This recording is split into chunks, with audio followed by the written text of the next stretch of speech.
అదే RTV app వార్తల్ని క్షణాల్లో చదివే అవకాశం ఉంటుంది. ఒక న్యూస్ పేపర్, ఒక టెలివిజన్ ఛానల్ మీ చేతుల్లో ఎప్పుడూ ఉంటాయి.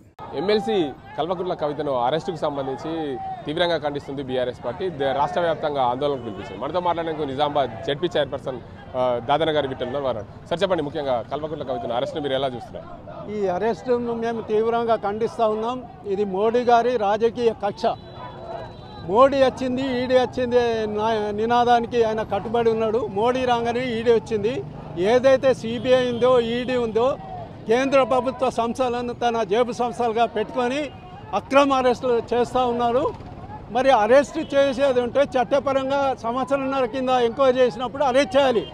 ఇయ్యాలనే షెడ్యూల్ 3 గంటలకు వస్తున్నది. కావాలని మరి బీజేపీ వాళ్ళు, ప్రైమ్ మినిస్టర్ మోడీ గారు మరి కవితను అరెస్ట్ చేసి తీసుకెళ్లడం జరిగింది. ఇది తీవ్రంగా ఖండిస్తూ ఉన్నాం.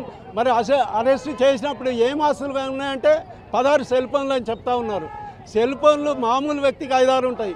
ఆమె ఎమ్మెల్సీ, ఒక తొలి తెలంగాణ ముఖ్యమంత్రి కూతురు కనుక 5-6 సెల్ ఫోన్లు ఉండడం సమంజసమే. అట్లాగే 4-5 పిఎలు కూడా ఉన్నారు. కాబట్టి మరి కొన్ని కోట్ల డబ్బులు దొరికినాయి, భూమి దొరికింది, దస్తావేజులు దొరికినాయి, బంగారం దొరికింది అనేది అక్కడ ఏం వినవల్లే. నేను డిమాండ్ చేసేది ఏంటంటే మోడీ గారికి, ఆదాని, నీ జేబు సబ్స్ అయిన ఆదాని 12 లక్షల కోట్లు ఎగ్గొట్టిండు గవర్నమెంట్కు. అది ఫస్ట్ ఆఫ్ ఆల్ రికవర్ చేయండి.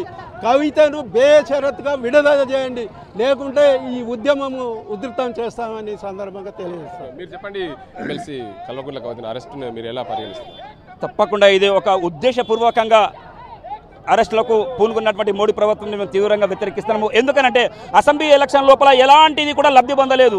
ఎందుకనంటే కాంగ్రెస్ ఒక మాట అన్నది, బీజేపీ బీఆర్ఎస్ ఒకటే, బీజేపీ బీఆర్ఎస్ ఒకటే, కానీ ఆ యొక్క ఎమ్మెల్యే ఎలక్షన్లో లబ్ధి పొందలేదు. ఇట్టి పరిస్థితుల లోపలన్నా కానీ ఎంపీ ఎలక్షన్లో లబ్ధి పొందాలంటే కవితను అరెస్ట్ చేయాలన్నటువంటి ఒక ముందస్తు ఒక ప్లానింగ్ తోటి. కాబట్టి ఇది మంచిది కాదు. మోడీ ప్రభుత్వానికి పతనము స్టార్ట్ అయిందన్నటువంటి మేము హెచ్చరిస్తున్నాము. ఖబర్దార్, ఇలాంటి బిలో డిగ్నిటీకి సంబంధించినటువంటి వేషాలు వేస్తే మాత్రం తప్పకుండా దీనికి పరిణామం వస్తుంది. కేసీఆర్ గారి నాయకత్వంని మేము ముందుకు సాగలుగుతాం. లాని పక్షం లోపల మరొక్కసారి తెలంగాణ ఉద్యమంలో ఏ విధంగా అయితే యావత్తు తెలంగాణ తిరగబడదు, అదేవిధంగా కేంద్ర ప్రభుత్వం తిరగబడడానికి కూడా సిద్ధంగా ఉన్నదని మేము హెచ్చరిస్తున్నాము. తక్షణమే కల్వకుంట్ల కవితను విడుదల చేయాలి, లేకుంటే గతంలో ఎలా అయితే తెలంగాణ ఉద్యమంలో తీవ్ర రూపం దాల్చిందో బీఆర్ఎస్ పార్టీ ఉద్యమంలో పాల్గొంది, అదేవిధంగా ఇప్పుడు కూడా ఉద్యమం చేస్తామని బీఆర్ఎస్ పార్టీ నేతలు చెప్తున్నారు. ఇది ఇక్కడ పరిస్థితి. కెమెరా అజింతో గంగారెడ్డి, ఆర్టీవీ నిజాం. మరిన్ని వీడియోస్ కోసం ఛానల్ ని సబ్స్క్రైబ్ చేయండి. లేటెస్ట్ అప్డేట్స్ కోసం వాట్సాప్ ఛానల్ ని ఫాలో చేయండి.